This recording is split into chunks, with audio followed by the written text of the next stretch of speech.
김지의 돌직구쇼에 오신 여러분 반갑습니다. 김지입니다. 전 오늘도 이곳 광화문 청계광장에 나와 있습니다.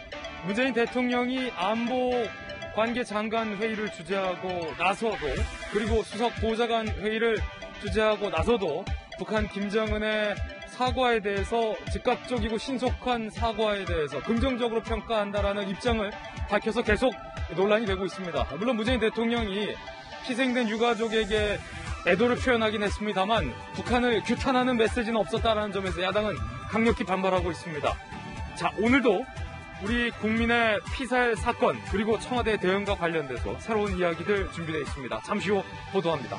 저는 비가 오나 눈이 오나 매일 아침 이곳에서 여러분을 기다리겠습니다. 김지의 돌직구쇼 지금 라이브로 시작합니다. 잠깐만요.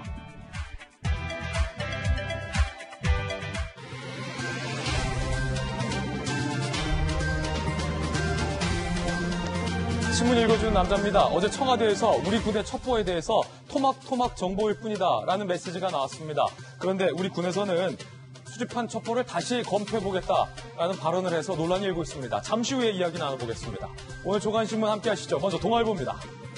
추미애 보좌관에게 장교 연락처 줬다. 어제 동부지검에서는 추 장관 의혹과 관련돼서 불기소하기로 결정을 했습니다. 오늘 많은 조간신문들은 검찰이 추 장관에게 추석을 앞두고 면죄부를 줬다라고 비판하고 있는데요. 중요한 것은 동아일보가 보도하고 있듯이 추미애 장관이 국회에서 발언했던 발언과는 달리 보좌관에게 장교 연락처까지 주면서 사실상 연락을 해보라라는 지시를 했다라는 정황이 드러났다는 겁니다. 잠시 후에 추 장관과 보좌관 간의 대화 내용, 카톡 내용, 문자 메시지 내용 잠시 후에 상세히 살펴보겠습니다. 오늘 많은 조간신문들의 사설에서는 동부지검의 결론에 대해서 의문을 제기하고 있습니다. 추 장관이 국회에서 대국민을 상대로 거짓에 가까운 발언을 했는데도 불구하고 면죄부를 줬다라는 게 많은 조간신문 사설의 주된 내용입니다. 잠시 후에 이 역시 살펴보겠습니다. 다음 신문입니다. 이번엔 한겨레 신문입니다. 문재인 대통령이 엿새 만에 사과를 했습니다. 피격 사망에 송구하다 깊은 애도를 표현했습니다. 북한 민간인 총격, 정부 책임을 인정했다라고 한겨레 신문은 해석하고 있습니다. 하지만 대통령 연설의 대통령 메시지의 주된 방점은 김정은의 사과가 각별하다는 데 있었습니다. 남북 대화와 관계 개선의 계기가 되길 바란다라는 김정은 사과를 치켜세우는 메시지는 계속됐습니다. 북에게 군사통신성 재가동도 촉구했습니다. 그런데 야당에서는 어제 대통령의 이 메시지를 강하게 비판하고 있습니다. 우리 국민이 사살됐는데도 북한을 규탄하는 강력한 메시지가 대한민국 대통령의 입에서 계속 나오지 않는다. 야당은 이렇게 비판하고 있습니다. 잠시 후에 짚어보겠습니다. 다음 신문입니다. 이번엔 중앙일보입니다. 대학 수학능력시험 거리두기가 설사 3단계가 되더라도 12월 3일에는 꼭 치른다라는 내용 보도되고 있습니다. 유증상자, 격리자는 별도 장소에서 수능 치를 수 있게 한다는 게 주요 골자입니다. 다음 신문입니다. 이번엔 경제지 한번 보시죠. 한국경제입니다. 서울 아파트값 이젠 평균 10억이다. 한국경제가 조사했는데 서울 아파트 평균 매매 가격 그래프를 한번 보시면요. 2019년 9월만 하더라도 8억 4,051만 원이었는데 자 9월 기준치를 보면 KB부동산 자료에 따르면 10억 312만 원으로 껑충 뛰었습니다. 1년 새 1억 6천만 원이 상승한 겁니다. 부동산 값을 안정됐다라고 보는 분도 있고 야 10억이나 찍었다라고 보는 분들도 있는데 누구 말이 맞을까요? 판단은 여러분들께서. 다음 신문입니다. 이번엔 조선일보입니다. 친척 집 가서 대화 때도 마스크 잊지 마세요 라는 기사가 실렸는데 야 이거 좀 야속한 거 아닌가라는 생각이 들다가도 코로나 때문에 그러면 안 되지 라고 경각심이 됩니다. 참고하시기 바라겠습니다. 지금까지 신문 읽어주는 남자였습니다. 오늘 아침 저와 함께 등판한 등판 선수 소개해드리겠습니다. 저희 돌직구쇼 전담 변호사이자 검찰 출신의 젠틀맨 김광상 변호사님 나왔습니다. 그리고 다시 돌아온 돌직구쇼의 시그니처 국민의힘의 비대위원 김병민 비대위원 나왔습니다. 여권 핵심 인사이자 현 청와대의 대변인 출신입니다. 박수현 전 의원님 모셨습니다. 그리고 전직 청와대 출입기자 출신의 베테랑 이재명 부장 나왔습니다. 모두들 어서 오세요. 안녕하십니까. 오늘의 키워드 3가지 준비했습니다. 하나씩 살펴보죠. 먼저 첫 번째 키워드는 송구. 대통령이 송구하다 했지만 북한을 향한 규탄, 비판은 없었습니다. 두 번째 키워드는 무혐의. 동부지검이 추 장관 혐의에 대해서 무혐의 불기소하기로 했습니다.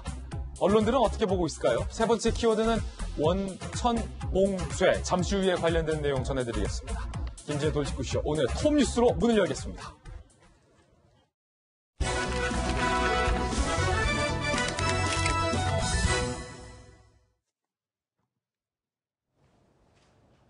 북한이 우리는 시신 안 태웠는데?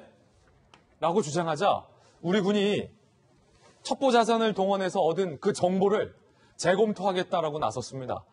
그런데 군의 입장 변화 직전 청와대에서 우리 군의 첩보는 토막토막 첩보다라는 메시지도 나왔습니다. 이걸 어떻게 봐야 할까요? 톱뉴스 주제부터 공개합니다.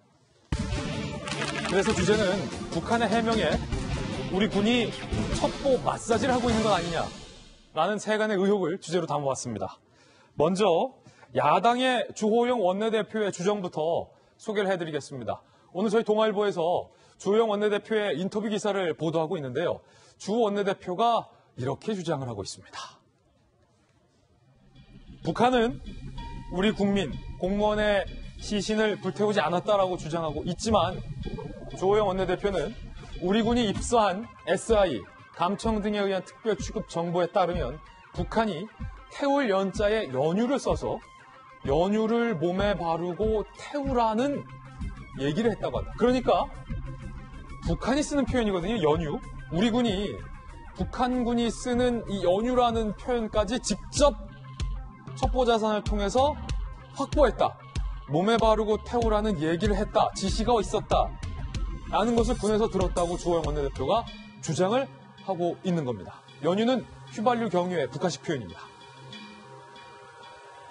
그런 정확한 정보가 있는데도 북한은 부유물만 태웠다고 주장하고 있다. 여러 모순들 따져봐야 한다라고 주 원내는 얘기를 했습니다. 북한 국방부 국정원 서로 얘기가 다르니 북한의 사과문이란 걸 정부가 제대로 받은 건지 불러주는 걸 받아서 고친 건지도 모를 상황이다라고 의혹을 제기하고 있는 상황입니다. 만약에 주호영 원내대표의 주장이 사실이라면 북한이 연유를 몸에 발라서 태워라라는 구체적인 범죄 행위를 하고도 전 세계를 향해서 거짓말을 하고 있다는 얘기가 되기 때문에 주호영 원내대표의 이 주장 진위 여부를 오늘 좀 깊이 따져봐야 할 것 같습니다. 일단은 청와대를 출입했었던 이재명 기자, 정말로 깜짝 놀랄 만한 이야기인데 주호영 원내가 이 발언 어디서 들은 겁니까? 이거 근거가 있는 겁니까, 명백히? 아마도 주호영 원내대표가 국민의힘 지금 TF가 구성되어 있죠. 이번 사건에 이제 TF가 있는데 TF가 국방부 합동참모본부를 방문했을 때 거기서부터 들은 얘기를 전해 듣고 지금 전한 것으로 그렇게 보입니다. 그렇게 따지면 그렇죠. 연유를 몸에 발라서 태워라 이 정보 자체가 국방부나 합동참모본부에서 나왔을 것으로 추정되는데 물론 굉장히 중요한 정보이기 때문에 진위 여부는 반드시 다시 한번 면밀하게 좀 따져봐야 될 것 같습니다. 다만 주호영 원내대표의 얘기에 맞다 그러면 사실 지금까지 시신을 불태웠다는 가장 증거로 국방부가 제기했던 거는 불꽃이 40분간 관측됐다 이 부분이었는데 사실 연유를 몸에 발라서 태우라고 했다면 이건 아주 직접적인 증거겠죠. 그런 점에서 지금 북한의 통지문이 왔는데 굉장히 사실관계를 두고 어떻게 보면 우리 군과 전혀 다른 주장이 있어서 진실 공방을 흐르고 있는 상황인데 만약에 이런 감청 첩보가 있다 그러면 사실 어떻게 보면 북한의 통지문 자체가 그러니까 우리 국민들이 어떻게 보면 이 사건에 가장 분노했던 게 총으로 사살한 대목도 있지만 분명히 이제 시신을 불로 태워서 훼손했다. 이 부분에서 이제 공부를 했던 건데 만약에 북한이 이렇게 연유를 발라서 불을 태우고도 통지문에서 전혀 그것이 사실이 아니다. 그리고 우리는 부유물만 태웠다고 주장했다 그러면 굉장히 이거는 어떻게 보면 그 통지문의 진정성 자체가 훼손되는 거고 어떻게 보면 그 밑에 있는 김정은 위원장의 사과도 사실 저희가 다시 한번 생각해볼 그런 대목이 아닌가. 그렇게 중요한 정보이기 때문에 다시 한번 면밀히 좀 점검해볼 필요가 있다 이런 생각이 듭니다. 그렇군요. 김병민 비대위원님. 예. 지금 주호영 원내대표가 굉장히 구체적인 표현까지 동아일보 인터뷰에서 얘기했어요. 연유를 몸에 발라 태워라 라고 얘기했다고 한다. 이거를 없는 얘기를 주호영 원내대표가 지어낸 것이 아닌 이상 북한이 쓰는 표현에 몸에 발라 태워라, 연유를 발라 태워라 상당히 구체적인 문장을 주호영 원내대표가 얘기한 건데 우리 군이 야당에게 이 같은 내용을 확인해 줬다라는 게 지금 주호영 원내대표 주장이잖아요. 네, 지금 그렇기 때문에 중요한 것은 긴급 현안 질의 등을 통해서 국회에서 사실관계에 대한 규명 그리고 국민의 알 권리 차원에서 저간에 무슨 일들이 일어났는지를 밝히는 일입니다. 일단 이 내용이 굉장히 새로운 얘기가 아니라는 점을 좀 말씀드리고 싶은데요. 우리가 이 사건이 처음 보도되고 세상에 알려지게 됐을 때 군인 이야기를 끄집어냈던 화장이라는 단어를 써서 무리를 일으키기도 했고 총격을 가한 다음에 불에 태웠다라고 하는 이 만행에 대해서 이야기가 나왔던 적이 있습니다. 하지만 이렇게 구체적으로 이야기를 군에서 국민들에게 이야기를 끄집어냈을 때는 분명한 근거들이 있을 텐데 그 근거들에 대해서 이야기를 하지 않았던 상황이었고 여기에 북한의 통지문을 통해서 우리는 부유물만 태웠다라고 사건을 완전히 다른 국면으로 전환시키는 상황이 놓여져 있었거든요. 지금부터 중요한 건 진실의 시간이기도 합니다. 우리가 유가족의 입장에서 한 번만 조금이라도 생각해 보게 된다면 북한이 어떠한 만행을 저지르면서 그 안에 일어났던 상황들에 대해서 우리가 재구성할 필요가 있기 때문에 북한의 그와 같은 첩보를 우리 군이 어떻게 입수했고 그 과정에서 여기에 대한 명확한 근거들이 나타났다면 지금 북이 주장하고 있는 얘기가 완벽히 명백한 새빨간 거짓말일 수도 있기 때문에 이에 대한 분명한 사실관계 확인을 지금부터 정부가 신속하게 해야 된다고 생각합니다. 자, 그러면 야당에서는 이렇게 주장하고 있는데 청와대 대변인을 하셨던 박수현 전 의원님, 강민석 청와대 대변인이 이렇게 얘기했어요.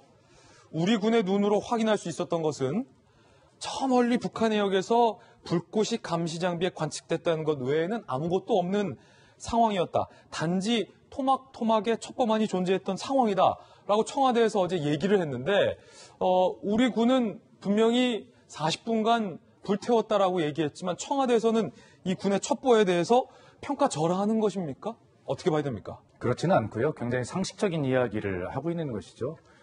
대개 어떤 역사를 우리가 재구성할 때도요. 역사가들은 그 어떤 유물, 유적, 유구 이런 단편적인 것들을 가지고 그 시대의 그림을 역사가의 상상력과 추정을 동원해서 그려내는 것 아니겠습니까? 그대로 다 볼 수 없는 것이니까. 이런 것도 역시 마찬가지입니다. 어떤 우리 군이 SI, 도감청을 이용해서 가지고 있는 어떤 한 조각의 정보, 첩보가 있다면 또 열화상 감지기로 봤던 한 20km 밖에 어떤 불꽃의 모양이 한 40분 있었다. 이런 조각조각 첩보들이 있고 그것을 어떻게 정확하게 꿰어 맞춰서 하나의 그림을 그려낼 것이냐 이런 과정에 다 있는 것이죠. 청와대가 이제 그런 것들이 이제 이야기한 것이고요. 지극히 상식적인 이야기입니다. 평가절하나 이런 것은 그런 의미는 아닐 거고요. 네. 그래서 지금 중요한 것이 뭐냐면 이제 진상 규명과 거기에 대한 책임자 처벌, 사과, 그리고 재발 방지 대책, 약속 이 네 가지가 가장 핵심 아니겠습니까? 그런데 지금은 진상이 어떻게 된 것인가 규명하는 그런 과정으로 가고 있기 때문에 이러한 것들을 마치 여기서 코끼리 다리 만지고 코끼리 봤다라고 하는 식으로 전체적으로 우후죽순 이야기하는 것은 이 진상의 규명에 도움이 되지 않는다 이렇게 말씀을 드리고요. 다만 저도 북한에서 보내온 통지문의 내용은 북한의 입장에서 각색됐을 가능성이 있다라고 상식적으로 인정할 수밖에 없어요. 왜 그러냐면 지금 북한은 비핵화의 문제를 여러 가지 미국과 또 여러 가지 유엔과의 관계 속에서 풀어가기 위해서 북한이 정상국가이고 김정은이 정상 지도자라고 하는 이미지를 쌓아갈 필요가 있는데 갑자기 이런 우발적인 사고가 김정은 입장에서 났다고 봐야 되는 겁니다. 그렇기 때문에 바로 이제 통지문에서 사과의 뜻을 보냈는데 그것은 세계를 향해서 보내는 메시지라고도 볼 수 있습니다. 우리 국민에 대한 사과이기도 하지만 그래서 거기에 담긴 내용이 세계인들이 볼 때 정말 충격적이고 만행이라고 보일 수 있는 그런 내용들을 대체로 좀 톤다운 시키려는 것이 북한의 입장이라고 저는 보여지는데 그렇군요. 그렇기 때문에 우리가 가지고 있는 조각된 정보라 하더라도 그것을 가지고 공동조사를 요구하고 그래서 북한이 정말 어떤 일을 했는지라고 하는 그런 사실관계를 정확하게 규명한 다음에 그에 따라서 규탄하고 책임자 처벌을 요구하고 재발방지 대책을 요구하는 것 이것인데 아직 그런 사실들이 정확히 진상이 규명이 되지 않은 상황에서 한 조각을 가지고 이렇다 저렇다 하고 이야기하는 것은 물론 야당에 그렇게 이야기할 수 있습니다만 그리고 주호영 원내대표께서는 굉장히 중요한 위치에 계시고요. 지금 국방이나 정보위에서도 이런 그 수집된 첩보나 이런 것들을 어느 선까지 공개할 수 있는가 법적 제한이 있지 않습니까? 그런데 거기에서도 공개하지 않은 사실을 야당의 원내대표가 저렇게 공개한 것이 그런 부분에 어긋나지는 않는가라고 하는 것도 굉장히 걱정스러워 보이긴 합니다. 예. 자, 북한의 입장과 우리 군의 입장이 정면으로 갈리면서 묘하게 진실공방 양상까지 번지고 있고 그 가운데 오늘 주호영 원내대표가 동아일보 기자와의 인터뷰에서 연유를 몸에 발라 태우라는 말을 우리 군이 들었다라고 주장을 하고 나서면서 더욱더 불이 붙은 상황입니다. 그 가운데 우리 군이 첩보를 재점검하겠다. 본인의 첩보를 스스로 재점검하겠다라는 메시지를 낸 것으로 전해져 논란이 일고 있습니다.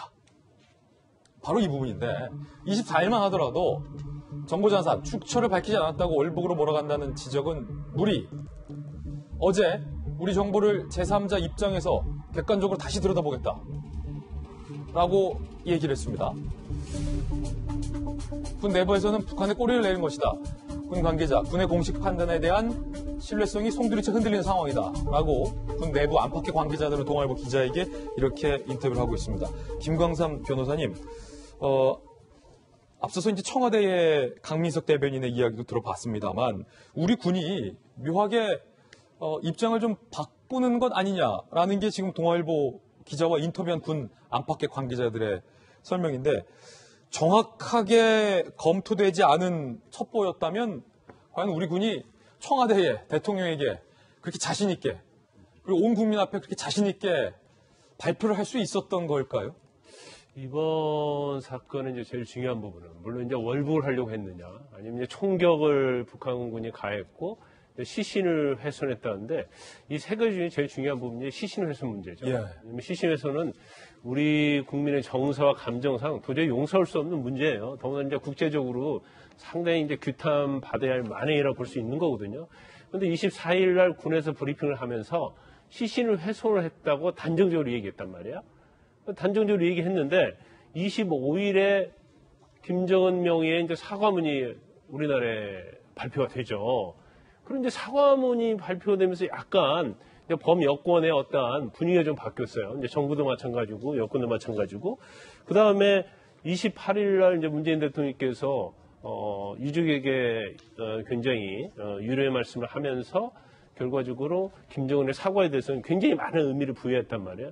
그래서 이 과정을 겪으면서 처음에 시신을 훼손했던 내용이 좀 약간씩 좀 변질되고 있지 않나 그런 느낌을 줄 수밖에 없어요. 우리 군이 발표했던 내용에 대해서 네네네. 그런데 군에서 시신이 훼손했다고 24일날 굉장히 단정적으로 발표하지 않았습니까? 그냥 추측해서 발표는 안 했겠죠.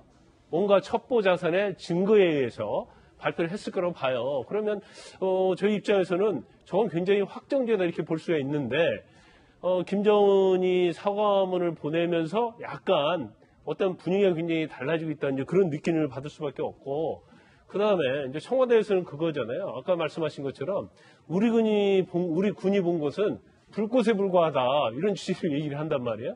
그럼 군에서는 불꽃을 보고 왜 시신이 훼손됐다고 이런 얘기를 했냐 이거예요. 이거 만약에 정말 불꽃만 봤다고 한다면 군이 허위를 발표해서 국민을 농락한 거단 말이에요. 그래서 저는 이제 개인적으로 볼 때 그래요. 물론 평화 프로세스 굉장히 중요합니다. 그렇지만 어떤 개인의 어떤 인권을 짓밟는 평화 프로세스로 가면 안 된다고 봐요. 그리고 평화 프로세스로 가는 건 가는 거고, 그 다음에 이 사건의 어떤 진실 파악은 진실이 반드시 파악이 되고 책임에 대한 규명은 반드시 돼야 한다 이렇게 저는 봅니다. 그래서 이 사건 자체를 보는 시각이 이걸 가지고 전화위복이랄지 대화진전의 계기였는데랄지 이런 표현은 좀 맞지 않은 것 같아요. 왜냐하면 어떠한 만행을 이걸 가지고 뭔가 좋은 걸 만들어 보겠다?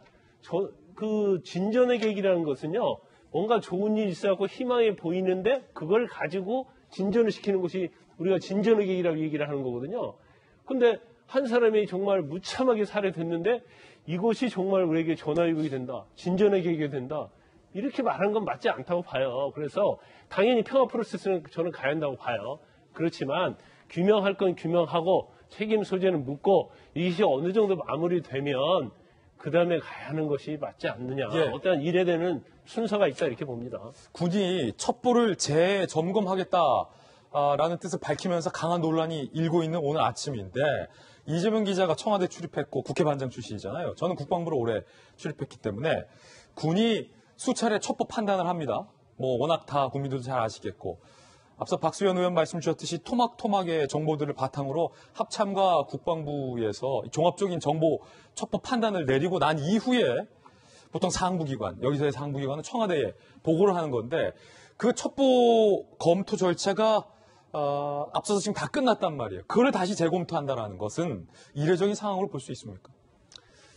이례적으로 봐야겠죠. 그런데 물론 이제 북한의 통지문이 왔고 북한의 통지문의 내용은 우리 군의 발표와 전혀 다르고 그런 점에서 혹시라도 이제 어쨌든 조각조각의 정보라는 건 틀림없죠. 뭐 모든 상황을 감청하고 모든 상황을 들여다보고 있을 수는 없었을 테니까 부분의 감청과 부분의 영상 정보들을 가지고 이제 어떻게 보면 전체 그림을 그렸다. 뭐 이건 틀림없어 보이고 그런 점에서 혹시 놓친 건 없는지, 혹시 빠진 건 없는지 아니면 북한의 통지문과 비교했을 때 좀 이렇게 해석할 여지는 없는지라고 볼 수는 분명히 있어 보입니다.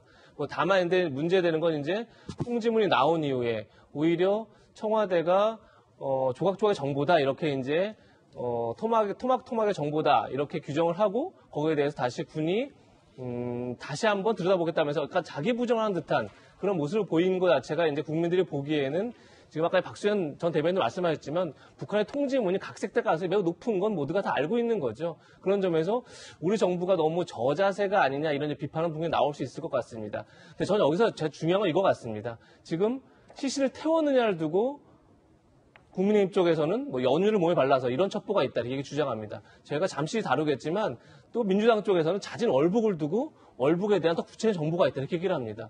그러니까 분명히 군에서 공개하지 않은 감청 정보 내지 이런 게 더 많을 겁니다. 그런데 문제는 뭐냐면 자꾸 여야가 본인들이 더 강조하고 싶은 포인트에 취사 선택을 하고 있는 게 아닌가 이런 생각이 들어서 저는 군 마찬가지로 여러 정보가 있다면 정보가 있는 대로 팩트는 팩트대로 그리고 그 팩트에 대한 해석은 해석대로 구분해야 되는데 자꾸 이제 팩트를 가지고 본인들이 보고 싶은 대로 해석하려고 하다 보니까 자꾸 혼란이 커진다. 그런 점에서 여야가 본인들이 자꾸 팩트를 취사 선택하려고 하지 말고 과연 군이 갖고 있는 정보가 뭔지 비공개라도 여야가 같이 종합적으로 들어서 팩트와 좀 해석을 구분해서 좀 국민에게 알릴 필요가 있지 않나 이런 생각은 듭니다. 제가 한 말씀만 간단히 박수현 드릴까요? 의원님. 지금 마치 이제 오늘 언론의 이제 보도의 경향은 뭐냐면 대통령이 한 말을 하니까 기류가 바뀐 듯이 이렇게 이제 언론이 방향을 잡고 있는 것 같습니다. 그런데 대통령의 메시지가 이번에 처음 나온 게 아니에요. 이미 9월 24일 날 대통령은 명확하게 메시지를 냅니다.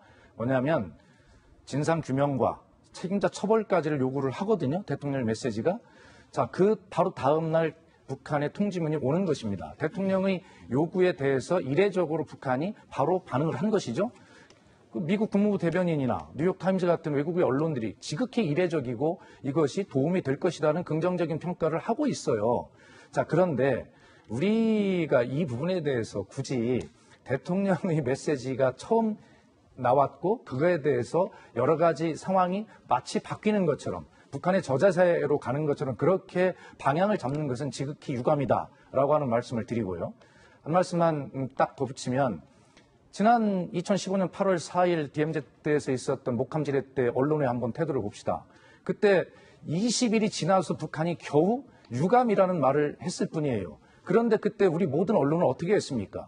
정말 유감을 표현한 북한에 대해서 높이 평가를 하고 그것이 그 당시 대통령의 일관된 태도 때문에 나온 메시지다라고 그렇게 우리 언론이 모두 나서서 아주 평가를 했는데 이번에는 그것보다 훨씬 더 그리고 유엔 사무총장과 미국 국무부 대변인 모든 외국 언론이 그렇게 긍정적인 의미를 담아서 평가하는 이번 북한의 그런 어떤 입장 표명에 대해서 왜 그렇게 우리 언론은 그렇게 많은 것들을 그렇게 부정적으로 그렇게 깎아내리는지 이런 것들이 진상 규명과 정말 이런 일이 다시 일어나지 않도록 하는 그런 어떤 대한민국의 어떤 국가 안보 이런 것들에도 도움이 되지 않아요. 국론을 분열시키는 행위라고 저는 그렇게 봅니다. 그렇기 때문에 강조하고 싶은 것은 대통령의 입장이 나온 뒤에 여러 가지 군이나 국방부 입장이 거기에 맞서 변하는 것이라고 하는 것에 동의할 수 없습니다. 예, 박수현 전 청와대 대변인의 개인적 견해 전해드렸습니다. 저희들은 또 국민들의 의혹이 있으면 그 의혹을 진실을 규명하는 것이 언론의 역할이라는 말씀도 덧붙여서 저희 입장에서 드리겠습니다. 자, 그렇다면 대통령의 말씀 얘기 주셔서 관련된 주제로 이야기를 마침 이어가겠습니다. 책임 언급 없이 엿새만의 유감. 대통령의 메시지, 유가족들에게 위로와 송구하는 말을 표현했습니다. 그러면서 동시에 김정은의 사과에 대해서 각별히 이례적이다라고 표현을 했습니다. 대통령의 말 들어보시죠. 경위와 상관없이 유가족들의 상심과 비탄에 대해 깊은 애도와 위로의 말씀을 드립니다. 국민의 생명과 안전을 지켜야 하는 정부로서 대단히 송구한 마음입니다. 김정은 위원장이 우리 국민들께 대단히 미안하게 생각한다는 뜻을 전해온 것에 대해 각별한 의미로 받아들입니다. 사상 처음 있는 매우 이례적인 일입니다. 남북관계를 진전시키는 계기로 반전되길 기대합니다. 청와대가 부실 대응 지적에는 반박을 했습니다. 청와대는 부실하게 이번 사건에 대해서 대응한 적이 없었다라는 겁니다. 함께 보시죠. 강민석 청와대 대변인은요, 대통령의 시간은 너무 일러서도 안 되면 너무 늦어서도 안 되는 단 한 번의 단호한 결정을 위한 고심의 시간이다라고 입장을 냈습니다. 그러면서 우리 군이 본 건 멀리 북한 해역에서 불꽃이 관측됐다는 앞서서 말씀드렸던 그 발언을 한 겁니다. 야당에서는 대통령의 어제 그 발언에 대해서 상당히 문제가 있다라고 비판하고 있습니다. 특히 유가족에 대한 위로도 너무 늦게 나왔다, 메시지가. 그리고 북한을 향해서 직접적으로 강하게 규탄하는 대통령의 육성 메시지가 단 한 번도 나오지 않았다. 우리 대한민국 국민이 처참하게 살해되고 시신이 불에 태워진 북한의 만행으로 인한 사건이 발생했다면 이 정도의 사건에서 대한민국 국민 전체를 대상으로 하고 있는 대국민 메시지가 사실은 보다 일찍 나왔어야 정상이라고 생각합니다. 수보회의 과정에서 대통령의 언급 발언들이 있었던 건데 일부 유감을 표명했습니다만 그 유감의 내용보다 훨씬 더 많은 부분들을 강조하게 된 건 이번 일을 계기로 남북 간의 관계에 대한 진전에 더 큰 방점을 찍고 있는 것이 아닌가라는 생각이 들었습니다. 지금도 여전히 청와대가 해명하지 않고 있는 건 우리 국민을 살릴 수도 있었던 그 6시간 구조의 골든 타임에 관련된 청와대와 대통령의 시간에 관련돼서 국민들께서 묻고 있는 겁니다. 뭐 하고 있었냐, 그때? 그 6시간이라고 하는 기간 동안 우리 군은 첩보 자산을 통해서 그 관련된 사안들을 보고 있었던 상태고요. 우리 유가족 사망이 되신 분의 형이 이제 수색 작업을 통해서 현장에 가서 보니 북한에서의 통신 등의 통일대로 이 해역에 오면 안 된다고 수차례 얘기하게 되는 내용들까지 본인이 들었다고 얘기를 합니다. 우리가 북으로부터 통지문을 접수하는 과정이 있었다면 언제든지 완벽한 한 라인이 끊어져 있더라도 북한과의 연락 수단이 가능한 어느 정도의 연결고리들은 있었다는 판단이 되는 건데요. 만약에 그 6시간이라고 하는 골든타임의 시간 동안 대통령이 국가 지도자가 가질 수 있는 모든 권력 자원들을 총동원해서 이 국민을 살리고자 마음을 먹었다라면 과연 그 결과는 어땠을까라는 생각이 들고요. 한 가지 더 덧붙여 말씀드리고 싶은 건 만약 그 자리에서 목숨을 살리기 위해 정말 그 6시간 동안 있었던 그 국민이 나의 가족이라고 생각했다면 그 6시간 동안 우리 군 관계자는 대한민국의 대통령은 청와대에서 국민들의 위임을 바탕으로 일하고 있는 우리 공직자들은 어떤 선택을 했을까라는 생각이 저는 듭니다. 그렇기 때문에 지난 시간 우리가 박근혜 전 대통령 탄핵을 둘러싸고 세월호의 7시간에서 대통령의 역할이 있었는지가 헌법재판소의 판단 여부로 지나갔던 적이 있습니다. 최종적으로 국가 지도자의 책무에 대해서 탄핵에 대한 인용 요건으로 정리되진 않았지만 그 당시 2명의 헌법재판관으로부터의 보충 의견이 있었습니다. 국가의 위기 상황에서 국가 지도자는 어떠한 역할을 했었어야 온당한 것인가에 대한 보충 질문의 내용들을 보게 되면 이런 국가 위기 상황에서 국민의 목숨을 살릴 수도 있는 일에 국가 지도자가 어떤 일을 해야 되는지를 아주 명백하게 정리하고 있습니다.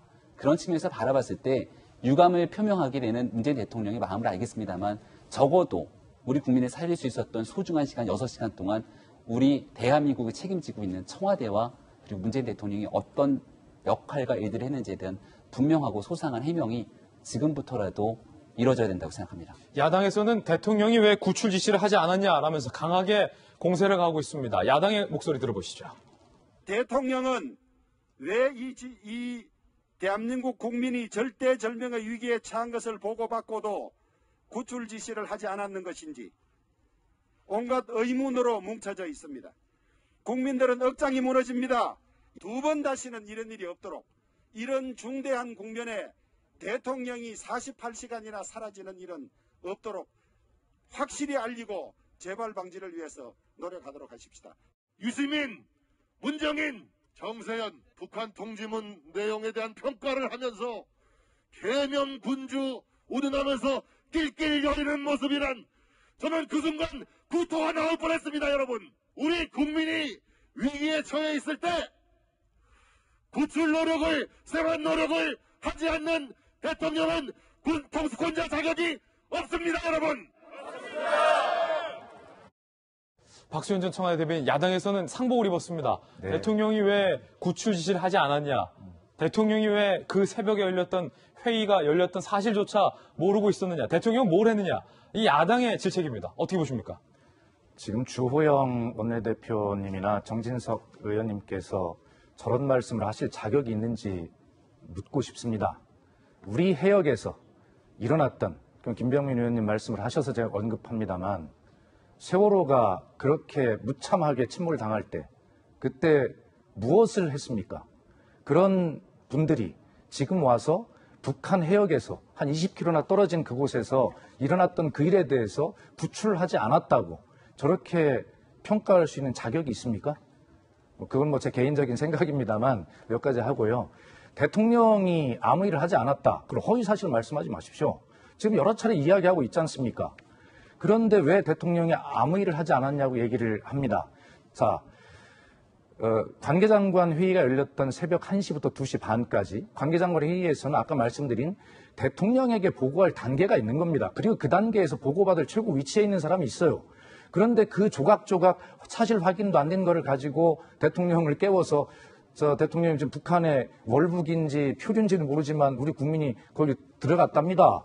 라고 이런 보고까지 해야 되는 건 그건 국민의 판단입니다. 그러나 아까 김광삼 변호사님 말씀하신 대로 시신까지 훼손되었다는 이 만행이 국민들이 마음을 너무 아프게 하고 있기 때문에 그런 결과적 수준에 놓고 보면 대통령이 그거라도 알고 있어야 된다라고 하는 국민의 요구, 야당의 비판 당연히 있을 수 있다고 생각합니다. 그러나 대통령이 없었다라고 하는 그런 허위사실 말씀하시면 안 됩니다. 대통령은 즉각 아침 8시 반에 대면 보고를 받고 즉각 요구를 했어요. 대통령이 입장을 냈습니다. 아까 거기는 책임자 처벌까지 요구를 했어요. 그런데 대통령이 무엇을 안 합니까? 그리고 NSC 소집을 지시했고 NSC 결과를 보고받았고 그리고 북한에 바로 메시지를 보내라고 지시했고 그리고 다시 여러 관계장관 회의를 보고를 받습니다. 대통령이 지금 어디 있느냐라고 야당이 청와대 앞에 가서 그런 시위를 하던데 대통령 청와대 계십니다. 왜 알면서 그런 질문합니까? 그런 정치적 공세하지 마시고 차라리 저 같으면 대통령 면담 신청하십시오. 그래서 이런 정치 공세를 가지고 이렇게 국론을 분열시키는 거 야당 입장에서 할 수 있는 이야기인 줄 충분히 알지만 이 문제는 정확하게 진상을 어떻게 빨리 여야가 머리를 맞대고 하느냐가 중요한 것이고요. 그리고 규탄 좋습니다. 대통령 보고 규탄하라고 하는 거 맞습니까? 이 규탄은 여야가 머리를 맞대고 국회에서 그리고 이런 곳에서 규탄 성명을 강하게 내줘야 대통령을 국가 위기를 관리하는 통수권자로서 대통령에게 힘이 생기는 것이죠. 자, 개성의 남북연락사무소 폭파되었을 때 김여정을 시켜서 폭발을 했고 김정은은 어떻게 했습니까? 그 시간이 지나자 상황을 관리하느라고 여러 가지 조치들을 보류한다라고 김정은마저도 그랬습니다. 그런데 이런 상황에서 대통령이 어디냐 대통령이 할 일을 안 했다라고 하는 것은 허위사실이고 정치 공세에 불과하고 사건의 진상을 밝히는데 결코 도움이 되지 않는다라는 것을 말씀드립니다. 예. 자, 그러면 두 분께 의견을 여쭙겠습니다. 안보 관계장관 회의가 열렸던 새벽 1시 대통령을 깨우는 게 적절했느냐? 깨우지 않고 다음날 아침에 보고했는 게 적절했냐와 관련돼서 두 분은 어떻게 생각하십니까? 먼저 청와대 출입기자.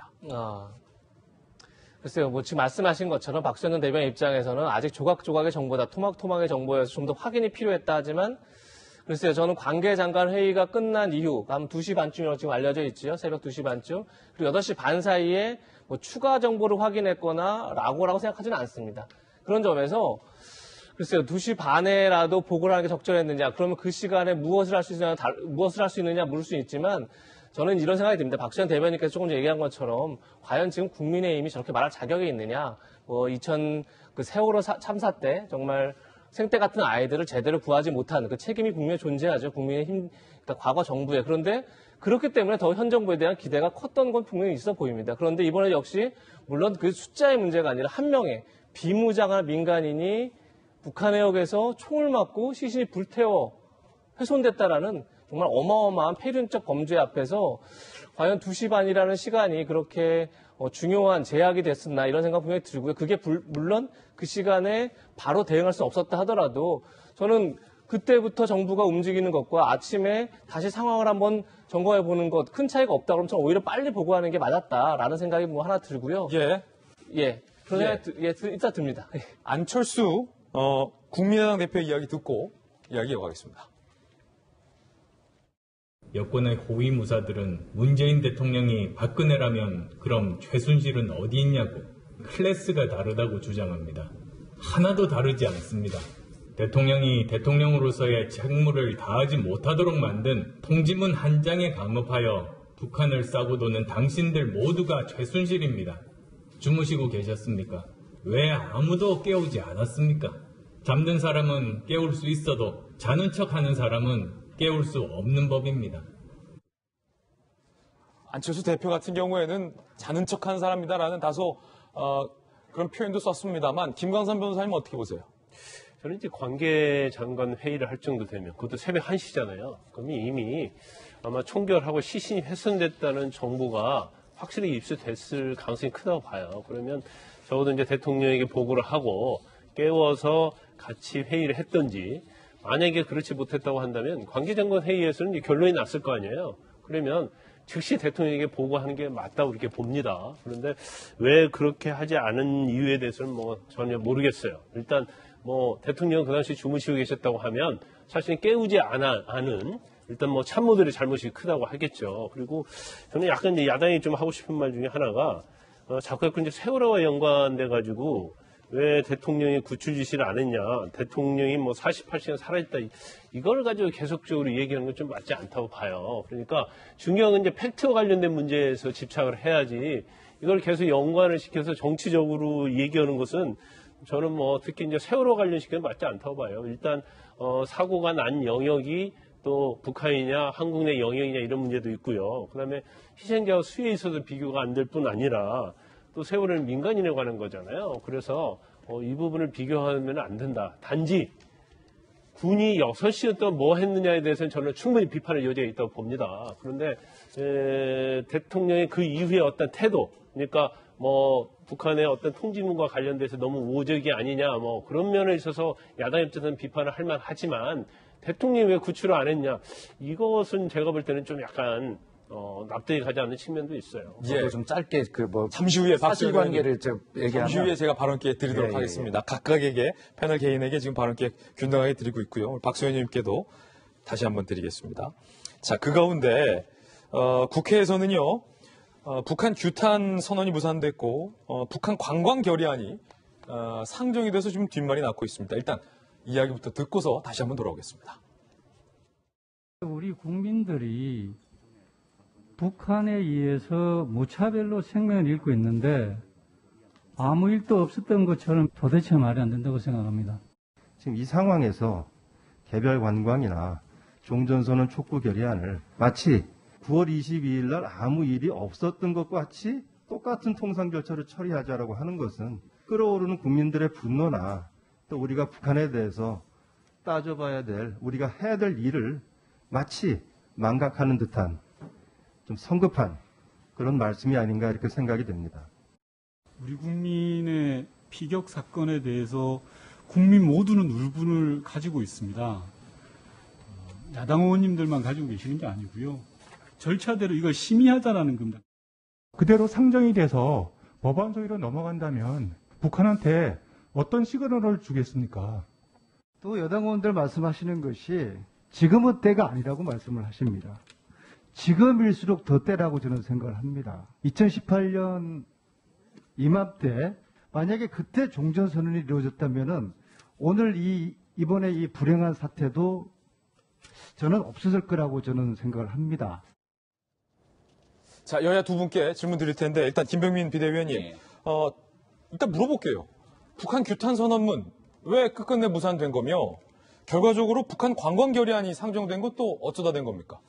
북한 규탄 결의안에 대해서 일단은 여기에 대한 긴급 현안 질의 등에 대한 문제 등과 맞물려 있는 측면이 있었는데 원내 수석 부대표 간의 긴급한 조율 과정들이 있었던 것 같습니다. 하지만 더불어민주당의 입장에서 바라보건대 이 시신 훼손에 관련된 문구를 빼자는 주장들이 있었던 것이고 여기에 대해서 시신 훼손 등에 대한 만행을 우리 국방부가 먼저 나서서 국민들에게 발표한 상황인데 민주당이 잠시만요. 여기 중요한 부분이기 때문에 시신을 훼손한 부분에 대해서 규탄하는 내용을 빼자라고 요구했다는 거예요? 지금 현재 북한의 통지문으로 와 있는 상태 속에서는 부유물을 태웠다는 게 북한의 통지문의 주장 아니겠습니까? 이 문구에 대한 내용들을 두는 과정 속에서의 경론이 있었던 것으로 확인되고 있고요. 일단은 규탄 결의문에 대해서 합의문이 이루어지지 않았던 상황인데 사실상 신속한 사태 속에서 대한민국 국민이 피격당한 상황이라면 여야가 공통적으로 사실 뭐 정의당을 비롯한 진보정당까지도 나서서 북에 대한 규탄을 하고 있는 상황이기 때문에 결의문을 채택하는 것이 가장 우선돼야 될 것입니다.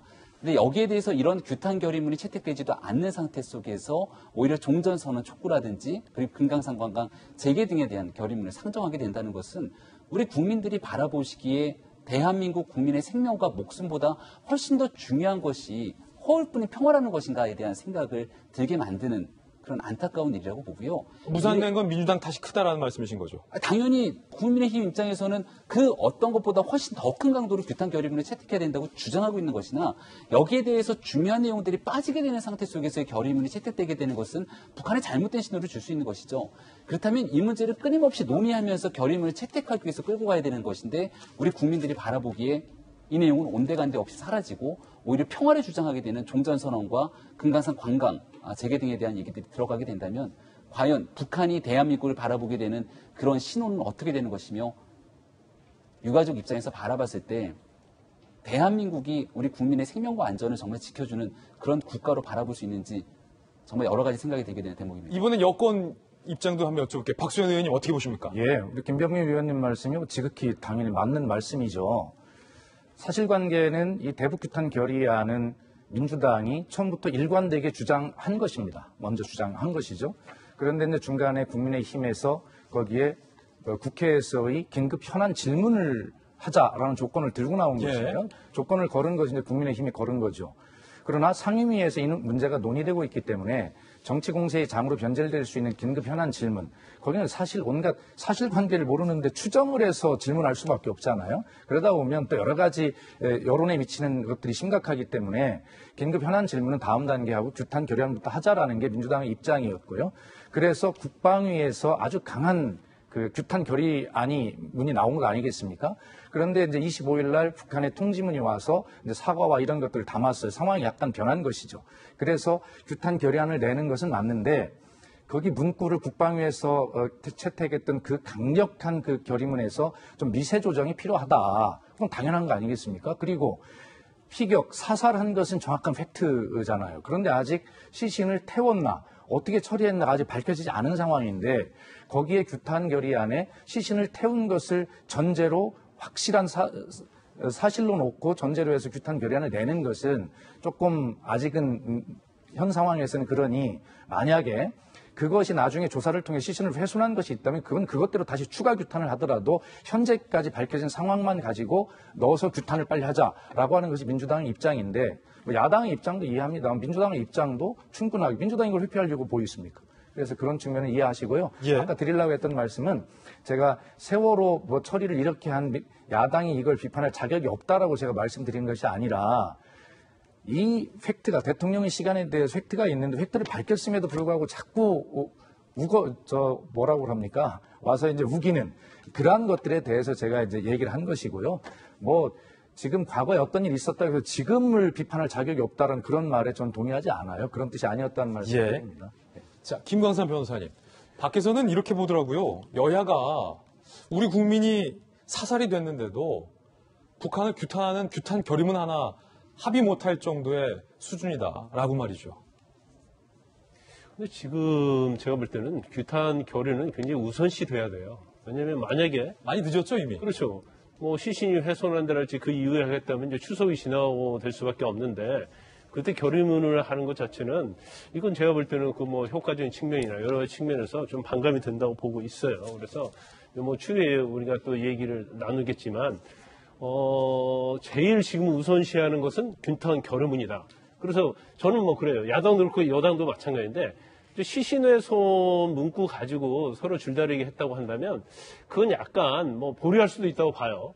그러면 만행에 대해서 규탄한다는 거기 때문에 그건 함축적으로 시신이 훼손되는지 안 했는지는 이제 국민이 판단하면 되는 거거든요. 그러면 다른 건 몰라도 규탄 결의는 반드시 해야 한다 이렇게 말씀드려야 할 것 같고. 여야가 한 목소리로? 네. 이제 추후에 말할 전 종전선언 관련해서 한마디 제가 한번 말씀드릴게요. 일단 종전선언을 해야 하고 북한 관광 결의안 상정을 이제 같이 하자는 거 아니에요. 근데 저는 이제 종전선언에 원래 적극 찬성하는 사람 입장이고 북한 관광 결의에 대해서 저는 완전히 찬성하는 사람 지금 입장입니다. 그런데 시점은 이건 아닌 것 같아요. 지금 시점은 아니다. 시점은 아닌 것 같아요. 그리고 안민석 의원이 종전선언이 있었으면 이런 불행한 사태는 없었다 얘기하는데 저는 그 말에 어느 정도 동의를 합니다. 종전선언이 있었다면 이런 일이 안 일어났다가 아니라 일어나지 않을 수도 있었다. 그 말에는 동의를 해요. 그렇지만 종전선언을 우리가 아직 못했잖아요. 그러면 지금 굉장히 엄중한 이런 사태 때 갑자기 왜 종전선언하고 관광 교류를 하는 겁니까? 이건 사실 맞지 않아요. 우선적인 것은 교류, 일단 규탄 교류하고 그다음에 이것은 어느 정도 이거에 대한 어떤 뭐 책임자랄지 진상조사랄지 팩트가 확정이 되고 나서 서로의 어떤 관계가 어느 정도 무르익음을 해야 하는 것이지 지금 굉장히 국민의 감정이 격앙돼 있고 시신을 회수했냐 안 했냐 가지고 굉장히 줄다리기 하고 있는 마당에 갑자기 생뚱맞게 종전선언하고 관광 교류를 하자. 이것은 사실은 납득할 수 없는 거라고 봐요. 자, 김광선 변호사님의 개인 견해였고요. 이에 대해서 민주당에서는 위원회에 회부된 지 50일이 지난 결의안은 자동으로 상정한다라는 국회법 조항을 근거로 두고 있다라는 입장도 소개를 해드리겠습니다. 이번에 저희가 준비한 세 번째 이슈입니다. 추석 전에 면죄부 수상한 SNS 대화. 추미애 장관 아들 의혹을 수사했던 동부지검이 수사 결과를 발표했습니다. 불기소하기로 했습니다. 혐의가 없다라는 겁니다. 많은 조간신문들은 추석을 앞두고 검찰이 추 장관에게 면죄부를 줬다고 비판하고 있습니다. 그 까닭에 대해서 수사 결과에 대해서 집중적으로 이야기 나눠보겠습니다. 검찰의 면죄부 함께 보시죠. 서울 동부지검 추 장관 아들 군무 이탈 의혹 1, 2차 병가 및 연가 지역대장 승인하에 실시됐다. 무혐의 판단을 내렸습니다. 추가 처리 대위 2명은 군 검찰에 송치를 했습니다.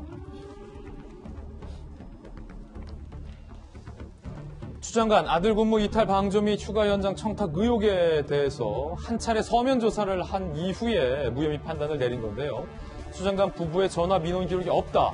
민원실 전화 의혹은 사실 무근이다. 추 장관의 진술에 근거해서 무혐의 판단을 내렸습니다. 당시 전화를 했던 보좌관은 단순 절차 문이다라고 동부지법은 결론을 내렸습니다. 논란은 추 장관의 거짓말 논란입니다. 국회에서 국민들 앞에서 보좌관에게 시킨 일이 없었다라고 수차례 강조를 했었던 추미애 장관. 검찰이 밝힌 추 장관과 보좌관의 문자 메시지, 메신저 내용을 보면 그 발언 전혀 사실이 아닌 것으로 확인됐습니다. 함께 보시죠. 당시 최모 보좌관이 추 장관 아들 이름을 서땡땡군 건은 처리했습니다. 소견서는 확보되는 대로 추 재출토록 조치했습니다. 라고 메시지를 보냅니다. 1차 병가 마지막 날입니다. 그러자 추 장관이 당시 추미애 당대표였죠. 김대위의 전화번호를 찍어줍니다. 2사단 지역대 지원장교. 이건 2차 병가 종료 2일 전입니다. 그러자 당시 최모 보좌관은 네 웃음. 그리고 추 장관은 아들과 연락을 취해주세요. 5시 30분까지 한의원에 있음이라고 문자를 보내고 중요한 건 김대위의 전화번호를 추 장관이 직접 보좌관에게 찍었다는 겁니다. 그러자 보좌관은 이렇게 답변을 합니다. 네, 바로 통화했습니다. 지원장교에게 예후를 좀 더 봐야 한다 해서 한 번 더 연장해달라고 요청해놨습니다. 예외적 상황이라 내부 검토 후 연락 주기로 했습니다. 추 장관은 그런데 보좌관에게 시킨 적이 없다라고 말했습니다. 추 장관의 발언 들어보시죠.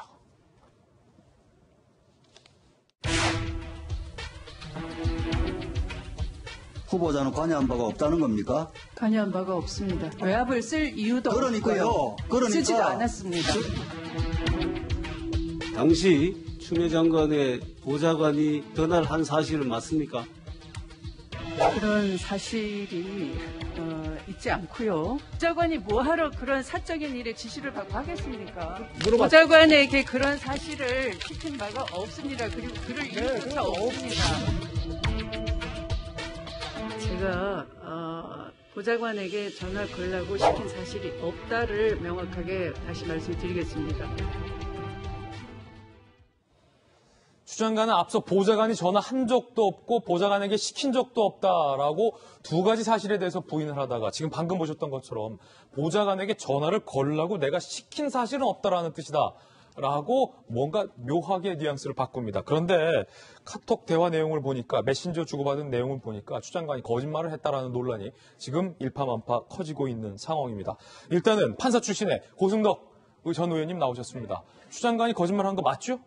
뭐 명백한 것 같습니다. 뭐 검찰에서 이렇게 밝힌 바도 그렇고요. 방금 보신 그 메신저 그 기록을 보게 되면 단순하게 문의한 게 아니라 그 청탁을 했다고 하는 증거가 될 수도 있는 부분이거든요. 그러니까 아들 거는 처리했습니다.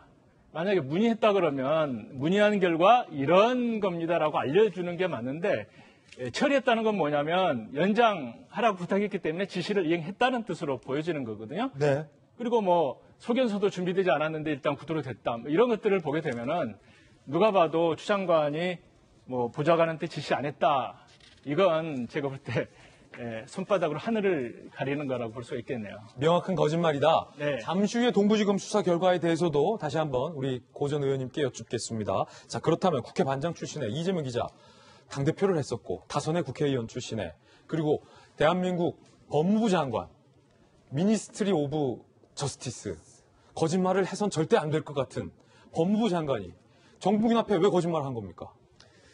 그러니까요. 그리고 동부지검은 일단 뭐 불기소 처분을 했죠. 그러니까 펌이 없다. 그러니까 청탁금지법에 나온 청탁이라고 하는 것은 어쨌든 법으로 안 되는 것을 되게 만든 거죠. 근데 그런 건 없다. 그러니까 규정 위반되지 않았다고 해서 불기소 처분을 했습니다. 근데 그것과 별개로 법무부 장관이 인사청문회 때부터 대정부 질문 또 상임위 여러 차례 걸쳐서 보좌관에게 시킨 적도 없고 지시한 적 없고 확인하고 싶지도 않고 얘기했지만 사실 어제 검찰에서 밝힌 걸 보면 카톡을 통해 대기 연락처를 직접 건넨 게 바로 법무부 장관이었던 거죠. 당신 당대표였죠. 전화번호를 건넸다는 것은 전화번호를 건넸고 무슨 의미예요? 전화를 걸라는 거죠. 걸라고 하는 거죠. 그래서 전화를 걸었고 건 것도 다 확인됐고 그런데 이거 맞습니다. 그러니까 지금 동부지검에서는 이제 불기소 처분을 했습니다. 혐의 없음을 했지만 사실 지금까지 제기됐던 야당에서 제기했던 언론에서 제기했던 많은 부분은 팩트로 확인이 됐습니다. 결국은 추미애 장관이 보좌관을 시켜 전화를 했고 전화를 걸도록 했고 보좌관은 3차례 군부대에 전화를 했고 그때마다 당사자도 부모도 아닌 이 보좌관의 전화를 받은 부대에서는 그때마다 휴가를 연장했고 구두로 승인을 했고 하지만 부대에는 아무런 기록도 남아있지 않고 또 부대 일지에는 23일 복귀하는 걸로 돼 있었는데 실제 복귀를 하지 않아서 당직 사병이 연락을 했고 이런 여태까지 저희가 제기했던 많은 의혹들 자체는 물론 전부는 아니지만 대부분 다 검찰 조사에서 사실로 확인된 거죠. 다만 판단이 다른 거죠. 검찰과 지금까지 언론 제기했던 게 검찰에서는 그것이 부정적당은 아니다 이렇게 본 건데 아까 말씀드렸던 그와 별개로 과연 지금까지 국민을 상대로 했던 추미애 장관의 수많은 거짓말을 과연 추미애 장관을 어떻게 담을 것이냐 이게 굉장히 관건인 건데 사실 어제 추미애 장관이 입장문을 냈었죠. 근데 거기에서 추미애 장관께서 한 얘기는 무분별한 정치 공세로 심려를 끼쳐도 죄송하다. 송구하다. 사실 이 발언이 전부였습니다. 그런 점에서 과연 추미애 장관이 어쨌든 국무위원으로서 또 국회 앞에서 얘기했다는 건 결국은 국민 앞에서 얘기한 거죠. 그 점에 대해서 자신의 거짓말, 거짓 해명에 대해서 분명한 입장을 좀 밝혀야 되지 않나 이런 생각이 듭니다. 예, 야당에서는 이 추 장관의 거짓말 논란과 관련돼서 어떤 입장입니까? 추미애 장관이 이런 상황에서도 사퇴하지 않고 버틴다는 것은 국민의 기본적인 상식을 저버린 행위라고 생각합니다. 사퇴하라? 네. 우리가 지난 기간 국회에서의 위증 등의 문제로 사법적인 처벌을 받았던 전직 장관 등에 대한 문제를 지켜봤던 게 바로 얼마 전 일입니다. 그 얼마 전의 일이 아마 2017년도의 일일 건데요. 그 2017년도에 일어났던 사건이 바로 서일병 사건이고 그 문제에 연이어서 국회에 출석해 있는 대한민국 법무부 장관이 많은 국민들이 지켜보고 있는 앞에서 충분하게 상황을 인지하고 있었을 텐데 그 내용에 대해서 한 차례도 아니고 지속적이고 일관적으로 거짓된 행동에 일관되어 왔습니다.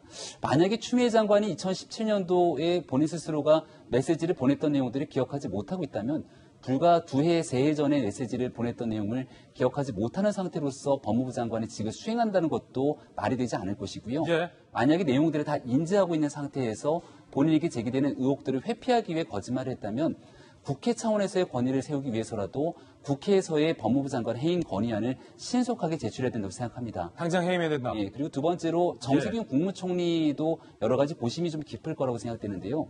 이 정도의 상황이라면 대한민국 법무부 장관이 국민의 신임을 바탕으로 법과 원칙을 세우게 되는 국무위원의 역할을 수행할 수 있을 거라고 보기 어렵다고 저는 생각을 합니다. 드러나 있는 정황만으로도. 그렇다면 정세균 총리가 가지고 있는 장관의 임명 제청권, 해임 건의 등에 대한 내용들을 바탕으로 신속하게 문재인 대통령의 짐을 덜어줄 수 있도록 정세균 총리도 움직여야 된다고 저는 생각합니다. 마지막 한마디만 더 드리고 싶은 건 우리 아이 운운하면서 국방의 의무를 성실하게 수행했다고 추미애 장관이 수차례 얘기했습니다. 하지만 드러나 있는 메시지를 보건대 추미애 장관이 그토록 얘기했던 우리 아이 스스로가 본인이 휴가에 관련돼서 군부대에 연락한 것이 아니라 당시 대한민국 집권 여당의 당대표였던 엄마의 메시지 등을 통해서 엄마와 그리고 보좌관이라고 하는 국민의 녹을 받게 되는 이런 국가 공직자가 이 아들의 휴가 문제에 어떤 형태로든지 개입됐던 상황들이 드러났기 때문에 우리 국민들께서 바라보시는 공정에 대한 기본적인 원칙을 배신한 행위라고 저는 생각합니다. 야당에서는 여기에 대한 분명한 책임을 추미애 장관이 스스로가 져야 된다고 봅니다. 야당에서는 지금 들었던 것처럼 추 장관 당장 사퇴해야 된다, 혹은 해임해야 된다라는 아주 강한 비판을 하고 있습니다. 박수현 의원님, 곤란한 질문일 수도 있는데 그럼에도 불구하고 드려야 될 것 같습니다. 해수부 장관이더라도 국민 앞에서 거짓말을 했다면 큰 논란입니다. 미국에서는 대통령이 거짓말을 했다가 물러난 바도 있습니다. 게이트가 있었죠. 법무부 장관이 이렇게 국민 앞에서, 전 국민 앞에서 거짓말한 것과 관련돼서 야당은 사퇴를 해야 된다라고 목소리를 높이고 있는데 박수현 의원님은 어떻게 보십니까?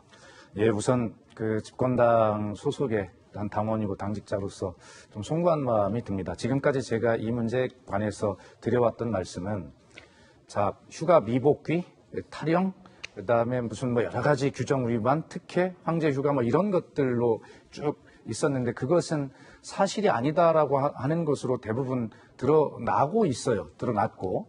그런데 결과적으로 보좌관에게 휴가 연장을 시켰거나 보좌관이 부대에 전화를 한 것에 대해서는 추미애 장관이 하루빨리 국민의 눈높이에서 국민에게 사과해야 된다고 저는 여러 차례 이 자리에 주장을 해왔지 않습니까?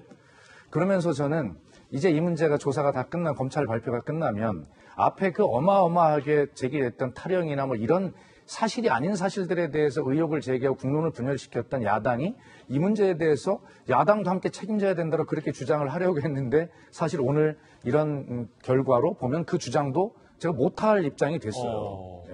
그래서 지금 이 문제는 글쎄 지금 그 진행자께서 질문하신 이 작은 거짓말 하나도 이 공직자는 정말 어떤 자신의 거취를 결정해야 되는 중요한 기준이 되어야 한다는 저는 동의를 하고 그런 나라가 되기를 바랍니다. 그러나 지금 제가 여기서 그렇게 결론적으로 말씀드리는 것은 적절치 않은 것 같고요. 그런 나라가 되기를 바라고 지금이라도 저는 아까 김병민 의원 말씀하셨습니다만 저 같으면 그랬을 것 같아요. 처음에는 보좌관에게 시킨 거 기억을 못해서 그렇게 답변했을 수가 있어요. 그런데 와서 물어보니까 그런 적이 있었습니다라고 한다면 그 다음에 국회에 나왔을 때라도 아니 정말 국민 여러분 제가 어제는 잘 모르고 했는데 확인해 보니까 그렇게 시킨 적이 있답니다. 정말 죄송합니다. 그때 마무리했어야죠. 근데 계속 한두 번도 아니고 이런 입장을 번복하지 않은 것이 저는 오늘 이것이 추미애 장관이 처한 그 위치다. 그렇기 때문에 이 거짓말을 비롯한 공직자의 이 도덕성이라고 하는 거 우리가 정말 함께 다 생각해 봐야 되지만 저도 마찬가지입니다만 이 문제는 추미애 장관이 오늘이라도 다시 김병민 의원의 지적처럼 그렇게 한 줄 짧게 유감, 송구 이렇게 하는 것이 아니라 정말 제가 처음에 몰랐는데 자세히 밝혀야죠. 그때 알아보니 이렇게 시킨 적이 있었는데 그걸 바로잡지 못하고 거짓말을 한 것에 대해서 정말 죄송하고 잘못했다라고 진정성 있는 사과를 해야죠. 그러면 사퇴 요구나 이런 것들도 야당에서는 좀 할 수는 있겠지만 국민들께서는 그런 것도 용서해 줄 것이다. 국민에게 용서받는 방법이 잘못됐다. 저는 그렇게 생각합니다. 추 장관의 거짓말 논란은 계속될 것 같고요. 지금부터는 동부지검이 추 장관이 이렇게 거짓말을 했는데도 불구하고 무혐의라는 결론을 내린 것과 관련된 논란에 대해서 보도를 해드리겠습니다. 오늘 조간신문 사설들은요. 경향 한겨레 신문까지도 일제히 동부지검의 수사에 대해서 비판적으로 쓰고 있습니다. 조간신문 사설 내용들 함께 보시죠. 동아일보 온 국민 속인 추 대놓고 면죄부 준 검찰. 국회에서 거짓말이 드러난 추 장관 정치적 책임 지고 사퇴하라. 재수사 특별검사 구성이 불가피하다라고 추 장관과 검찰 모두를 비판하고 있습니다. 중앙일보 면죄부 주고 끝난 추 장관 아들 사건 누가 수긍하겠냐. 특검 수사가 이루어지지 않는다면 의문의 과거사로 남을 것이다. 한국일보 추 무혐의 내렸지만 추 장관 거짓말이 드러났다. 그리고요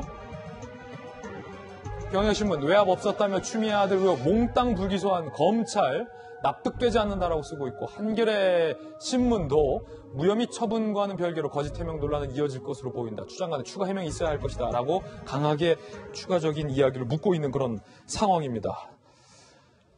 그 가운데 윤석열 검찰총장 하에 대검이 보강 수사가 필요하다라는 의견을 냈는데도 동부지검이 무혐의 결론을 고수했다라는 주장도 제기됐습니다.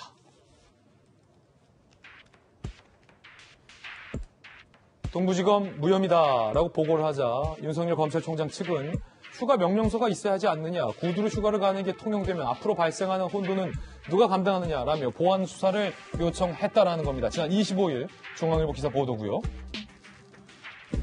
윤 총장 입자에 전달받은 김광정 동부지검장은 침묵. 동부지검은 어제 오후 3시 결국 무혐의 수사 결과 발표를 강행했다라고 중앙일보는 보도하고 있습니다.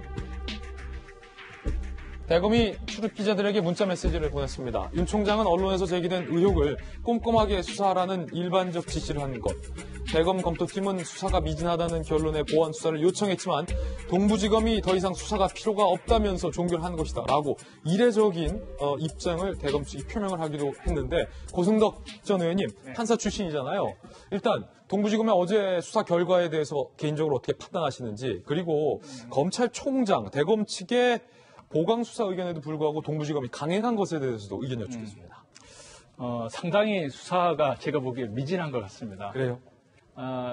얼른 생각하게 되면 아들의 그 군무이탈, 탈영이 무죄면 추 장관도 무죄가 되는가? 아닙니다. 우리 사건은 이제 탈영 문제로 시작했지만 그 탈영이 무죄가 되는 순간에 누가 영향력을 미쳐서 이 휴가 처리해줬느냐, 이 문제가 떠오른 거거든요. 그러니까 탈영 부분은 쉽게 무죄라고 결론 내릴 수가 있습니다. 아드님 입장에서는 윗선에서 해결이 됐다 그러면 자기는 고의가 없는 거죠. 형사적으로는 문제가 안 되는데 문제는 이게 군무이탈이 아니기 때문에 더 문제가 되는 거거든요. 그랬을 때 지금까지 뭐 보좌관에게는 문의만 시켰다 또는 심지어는 뭐 시킨 적도 없다 이런 차원에서 지금 보좌관에게 연장 그 시키라는 지시를 한 것처럼 저는 이제 그게 해석이 되는 거거든요. 그렇기 때문에 추 장관 이야기처럼 우리 아들이 수술해가지고 지금 부대 들어갈 수 없기 때문에 이건 당연히 영가 처리가 된다 이런 차원을 떠나서 국민들 입장에서 이런 게 있을 것 같아요. 뭐냐면 요즘도 많은 국민들이 응급실에 갑니다. 종합병원에. 그런데 막상 병실이 없어가지고 돌아가는 사람이 많아요. 그러니까 아프다고 해서 지금 병실에 가는 게 아닙니다. 지금 이제 이 사건 경우에도 일반 병 같은 경우에는 아프다고 해도 이 전화로 부대장한테 누가 전화할 수 있습니까? 못하는 거죠. 그 다음에 진단서도 보면은 소견서가 나중에 들어갔어요. 서류도 없는데 그래 처리해줄게요. 이런 차원에서 지금 처리가 됐다는 거고, 더구나 지금 이제 수사 미진의 그 중요한 부분의 하나가 그 2차 병가 같은 경우는 그 휴가 명령서 자체가 지금 아직까지 발견조차 되지 않았습니다. 3차 그 개인적으로 쓰는 연가는 사후적으로 처리된 휴가 명령서가 나중 날짜로 있기 때문에 그 대위가 뭐 구두를 했느냐 안 했느냐 논란이 있지만 2차는 휴가 명령서 자체가 군에도 지금 없다는 거예요. 그렇게 되면 이런 문서도 예를 들어서 군 서버를 가령 포렌식을 했느냐 또는 그 부대장 또 중간에 있는 대위 거짓말 탐지기로 했느냐, 특히 이제 3차 연가 같은 경우는 대위가 처음에는 그 연가 허락했다고 말했다가 진술을 번복해서 허락하지 않았다고 하는 겁니다. 만약에 뒤에 나중에 진술한 게 맞다고 하게 되면 이건 탈영이 되는 거거든요. 그런데도 검찰에서는 앞에 게 맞다 해버린 거죠. 대개 보면은 진술할 때 앞에 게 잘못됐으니까 뒤에 번복을 하는 거거든요. 그럼 번복했을 때 특별한 이유가 있느냐? 특별한 이유도 지금 제시를 못하면서 나중 게 틀리고 앞에 게 맞다고 하는 거예요. 그러니까 이런 식으로 미진한 부분이 많음에도 불구하고 서둘러서 종결할 필요가 있느냐? 특히 추 장관 같은 경우는 단순하게 아들 그 복귀 문제뿐만이 아니고 그 동계올림픽에 통역병 그 지원하는 그 정탁 문제, 그다음에 자대 배치의 정탁 문제 이런 것까지 결합돼 있어가지고 이번에 검찰 발표에서도 검찰 스스로 그 통역병 그 선발 문제하고 자대 배치 부분에 관한 청탁은 아직 수사가 안 끝났다고 지금 그 인정을 하고 있는 부분이거든요. 그렇다면 왜 급하게 여러 가지 지금 자료도 제대로 뭔가 나오지도 않고 거짓말 탐지기도 한 것 같지가 않은데 추석 전에 종결해가지고 추석 밥상에 추 장관 이야기가 안 올라가게 하려고 하는 그런 의도가 아니냐고 의심사게 하느냐 이거죠. 이건 분명히 좀 미진한 부분 맞습니다. 고승덕 판사 출신 전 의원님의 개인적 견해인데 말씀을 주셨던 것처럼 검찰과 동부지검과 그 김대위 간의 진실공방 양상도 번지고 있습니다. 일단 보좌관에게 전화를 받았다라는 것을 왜 조서에 남기지 않았냐라는 것과 관련돼서 동부지검은 김대위 측이 조서에 남기지 말아달라고 요청을 했다라고 입장을 밝혔는데 전반적인 수사 결과와 관련돼서 김대위 측은 동부지검이 유리한 증거만 쏙쏙 취사 선택을 했다라면 또 반발하고 있기 때문에 진실 공방은 여전한 것 같습니다. 여야는 동부지검 수사 결과에 대해서 제각기 다른 해석을 내놨습니다. 여야의 입장 들어보시죠. 사필 규정입니다. 국민의힘이 막무가내식 의혹 제기만 했다는 것을 보여주는 결과입니다. 국민의힘은 국민 앞에 사죄해야 합니다. 정권 눈치 보기 불기소로 진실을 가릴 수는 없습니다. 국민적 의혹을 파헤치고 진실에 다가서는 유일한 길은 특검밖에 남지 않았습니다. 여야의 입장 이렇게 다른데 일단 야당부터 김병민 위원님. 네, 일단은 시기적으로 불기소 처분했던 게 추석을 앞두고 있는 때라 굉장히 정치적인 의도가 있는 것 아니냐, 이런 이유를 제기할 수 있다 생각이 들고요. 지금 나타나 있는 검찰의 불기소로 모든 내용들을 해소됐다고 보시는 국민들 많지 않을 것 같습니다. 그렇기 때문에 애당초부터 특별검사 등 특임검사 등으로 인해서 이 문제를 보다 구체적으로 밝혀야 된다고 수차례 얘기한 바 있는데 우리가 검찰개혁 그토록 입이 닳도록 얘기했던 이유는 살아있는 권력에 대해서도 공정하고 객관적인 수사를 검찰이 할 수 있다는 것을 입증하고 보여줘야 된다는 것 아니겠습니까? 하지만 적어도 추미애 법무부 장관이 있는 상태 속에서의 이 검찰의 불기소 처분은 이러한 내용의 수사에 미진한 것으로 보여서 추가적인 공정한 특별검사 등에 대한 요구들이 앞으로 훨씬 더 커질 거라고 생각합니다. 박수현 의원님. 예, 추 장관에 대해서 모든 것이 다 끝났다는 것이 아니라 검찰이 여전히 청탁금지법 위반 여부가 있는지 살펴보겠다, 수사하겠다는 것이니까요. 그건 그렇게 좀 진행을 지켜보면 될 것 같고, 저는 우리 최인호 수석 대변인이 사필 규정이라는 논평을 했는데 사실 그 부분만 따서 그렇지 전체적으로는 민주당이 사과할 것은 사과하고 야당의 사과 요구를 하고 뭐 그런 내용이 종합적으로 있었다고 그렇게 듣고 있거든요. 그렇게 말씀드리고 싶고, 그다음에 윤석열 총장이 이 수사 보완을 얘기한 것이 조금 논리가 저는 약했다고 봐요. 가서 휴가 명령서가 없다는 거 한 가지를 지금 이야기한 거 아닙니까? 그리고 구두로 휴가가 이루어지는 상황이라면 우리 군대가 어떻게 되겠냐 이런 걸 했는데 그 윤석열 총장이 잘 아시면서도 그런 얘기를 해서 저렇게 SNS 모든 수단을 동원해서 자신에게 주어진 총원 휴가 30일, 정기 휴가 28일의 범위 안에서 저건 분명히 할 수 있도록 육군 규정에 나와 있는 사병의 권리입니다. 그렇기 때문에 저는 할 수 있는 것인데 이것이 허용이 되면 어떻게 우리 군 휴가 문제가 자리 잡겠느냐라고 하는 저런 조금 약한 논리를 가지고 수사보완을 지시한 것인데 그것에 대해서 마침 추 장관을 봐주기 수사하려는 동부지검이 반발하고 인정하지 않고 그래서 한 것처럼 저렇게 어떤 대립구도가 되는 것은 좀 맞지 않고요. 저는 윤석열 총장께서 좀 다른 훨씬 더 심각한 이유를 대고 했어야 되는데 아마 저렇게 좀 뭔가 육군 규정이 허용되고 있는 그런 걸 가지고 수사보완을 지시하면 그건 맞지 않는 것이죠. 그러나 종합적으로 어쨌든 이 문제에 대해서 추미애 장관이 다시 한번 강조합니다만 추석 민심 밥상 위에 국민으로부터 그런 어떤 마음에 있는 앙금까지도 잘못한 것까지도 용서를 받을 수 있도록 본인이 오늘이라도 다시 한번 국민께 차분차분하게 모든 과정을 그렇게 고백하고 또 용서받을 수 있는 그런 계기가 되기를 진심으로 저는 바랍니다. 예, 박수현 전 대변인의 개인적 견해 들어봤습니다. 이번엔 저희가 준비한 다음 순서입니다. 오늘의 하프 시간인데 바로 만나보시죠. 개천절에 차량 집회를 금지한다라는 지침이 이게 논란이 되고 있습니다. 정의당과 참여연대도 차량 집회를 봉쇄하는 것은 과잉 대응이다라고 비판하고 나서면서 논란에 불을 지핀 건데요. 짚어보고요. 두 번째는 부모님들이 대신 사돈을 찾아 나서고 있다고 합니다. 부모님들의 미팅 이례적인데 짚어보죠. 먼저 개천절의 차량 집회도 금지될 방침입니다. 함께 보시죠. 이게 논란인데요. 개천절 서울도심 10인 미만 집회 2대 이상 차량 시위는 금지하기로 했습니다. 집회 참가 차량 벌점 40점, 도로정보 교통방해 벌점 100점, 벌점 누적 시 면허 정지 취소가 가능하다는 겁니다. 그런데 불과 얼마 전 7월 25일 이석기를 사면하고 이석기를 석방하라 라는 차량 집회가 개최된 바 있고요. 저것 때문에 광화문 교통 많이 막혔습니다. 그런데 그때는 허용을 했어요. 2,500대가량 차량이 동원됐기 때문에 이석기 석방에는 허용을 하면서 반정부 집회, 차량 집회는 금지하는 논리가 도대체 무엇이냐라는 반발 여론이 있고요. 그때 당시에도 코로나 확진자 수가 57명이었고요. 오늘은 더 떨어졌습니다. 코로나 확진자가 50명 아래로 떨어졌기 때문에 이 코로나 때문이라는 논리도 좀 빈약한 거 아니라는 비판이 나오고 있는 그런 상황입니다. 자, 이에 대해서 정의당과 참여연대 측의 입장은 뭘까요? 정의당, 감염병 확산 위험과 관계없는 비대면 시위도 금지하는 것은 헌법상 기본권 제한에서의 과잉 금지 원칙 위배 가능성이 높다라고 비판했고요. 참여연대도 사람 간 물리적 거리를 확보하고 접촉 없이 하는 차량 집회는 원천 봉쇄할 일이 아니다. 방침을 제고해야 한다라고 정부에게 비판적으로 입장을 내고 있는 그런 상황입니다.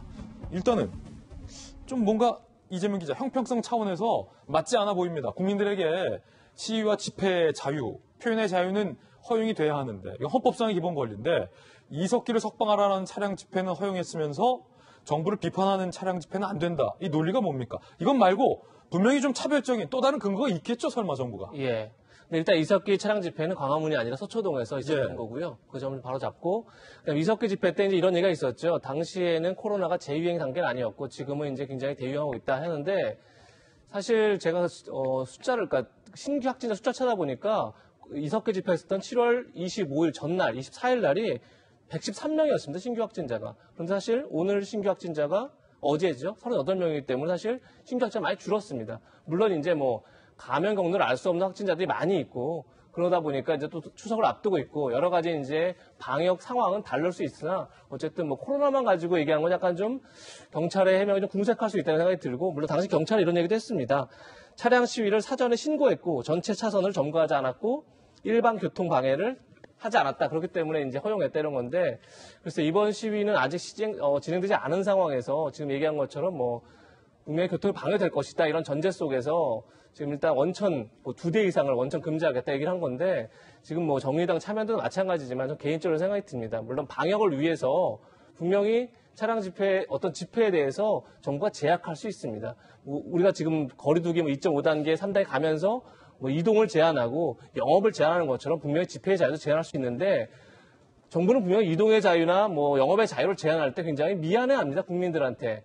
사실 그렇게 하는 것 자체가 미안하다 얘기를 하는데 역시 집회의 자유도 마찬가지로 생각합니다. 집회의 자유를 제한할 수 있으나 집회의 자유를 제한하는 건 굉장히 미안한 일이죠. 정부 입장에서는. 왜냐하면 국민의 헌법적 권리니까요. 그런 점에서 이게 물론 방역을 위해서 집회의 자유를 제한할 수 있으나 이걸 뭐 무조건 원천 차단한다. 원천 금지해야 한다. 이런 차원이 아니라 과연 방역을 준수하면서 집회의 자유를 허용할 수 있는 범위를 고민하는 게 저는 정부고 그것이 사법부 역할 아닌가 이런 생각이 듭니다. 예. 자, 이번에 개천절 집회를 주도하는 측도 반발하고 있습니다. 들어보시죠.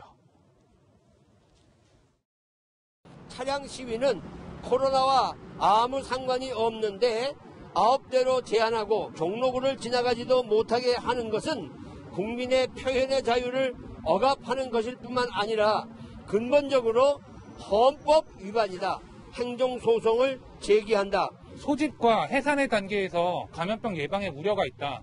이러한 것들은 예를 들면은 온라인 또는 전화통화를 통해서만 의사연락을 한다라는 조건을 붙여서 집회를 허용할 수 있습니다. 충분히 허용할 수 있습니다. 그렇게.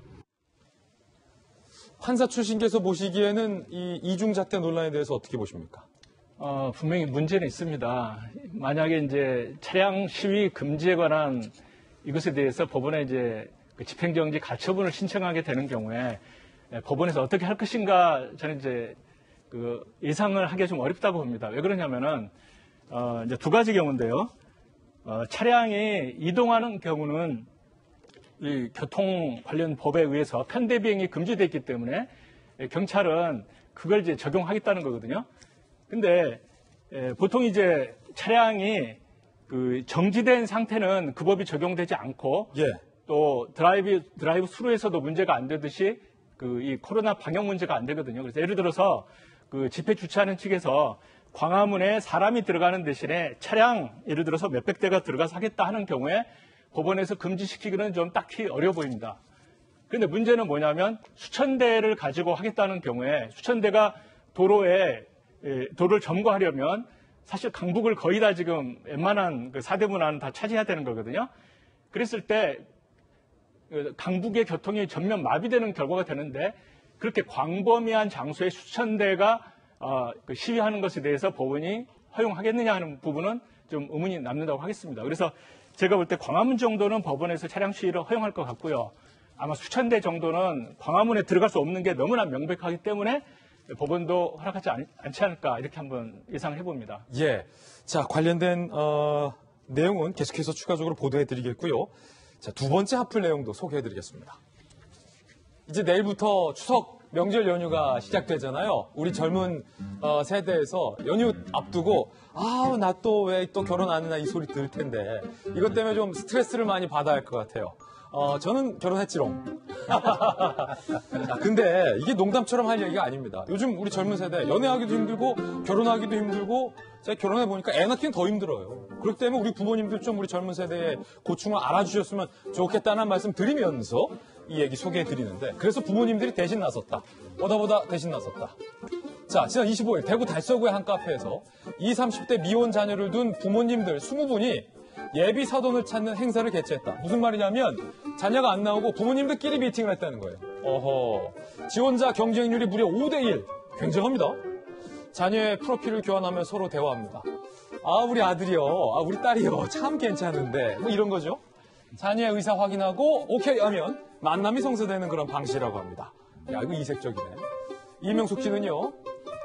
아들이 결혼을 원하지만 여의치 않은 것 같다. 부모 마음에 참석했다. 우리 부부가 만나서 얻은 기쁨 내 자식도 느끼길 바란다. 62세 이모 씨.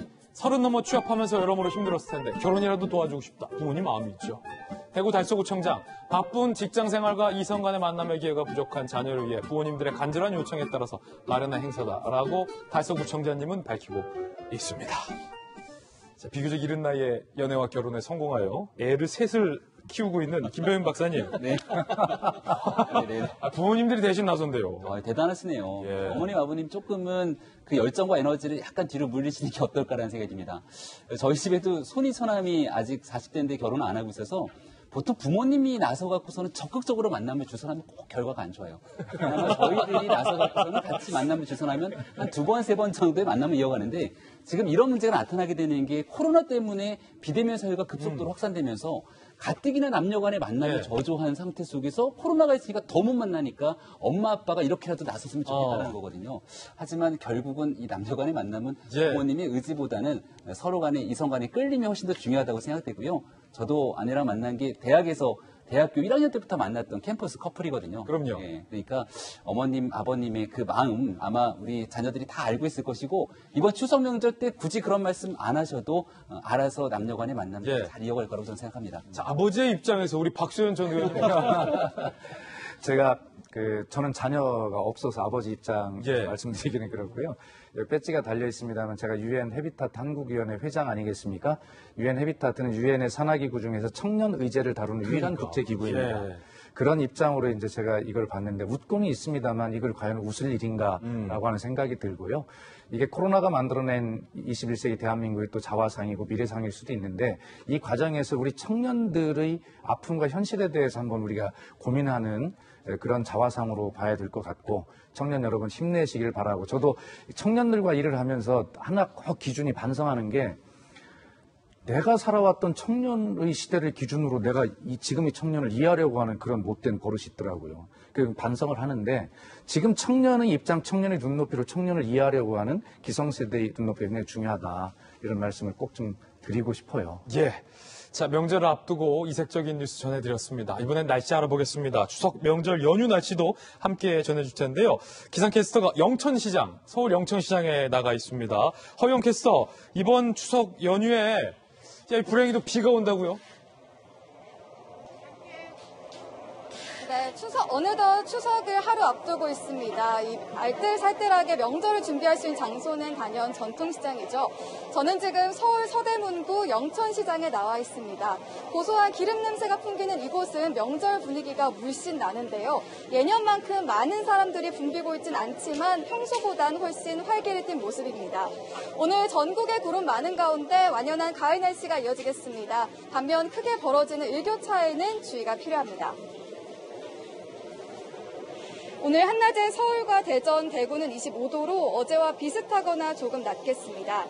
추석 연휴 날씨 알아보겠습니다. 본격 연휴가 시작되는 내일은 오후부터 밤 사이 중부지방에 비 소식이 있습니다. 비의 양은 5에서 20mm로 귀성길 큰 불편함은 없겠습니다. 추석 당일에는 오전까지 영동 지방에 비가 내리겠고요. 금요일에는 수도권과 영서에, 대천절인 토요일에는 충청과 호남, 또 제주도에 비가 내릴 전망입니다. 네, 추석 당일에는 전국이 구름 많은 가운데 보름달을 감상하실 수 있겠는데요. 대체로 오후 6시 20분의 전후로 달이 떠오를 것으로 보입니다. 미리 어떤 소원 비실지 생각해 놓으시면 좋겠습니다. 지금까지 서울 영천시장에서 채널A 뉴스 허유원입니다. 오늘 저희가 준비한 소식 모두 다 전해드렸습니다. 지금부터 시작되는 인터넷 라이브 방송 라박 2사말로에서는요. 연휴 발라 태우라는 북한 통신이라는 주제로 오늘 본방에서 미처 못다한 이야기 나눠보겠습니다. 오늘은 이재명 전 청와대 출입기자 모시고 이야기 나눠볼 테니까 많은 관심 부탁드립니다. 저희들은 내일 아침 9시 15분에 더욱더 풍성한 소식 들고 인사드리겠습니다.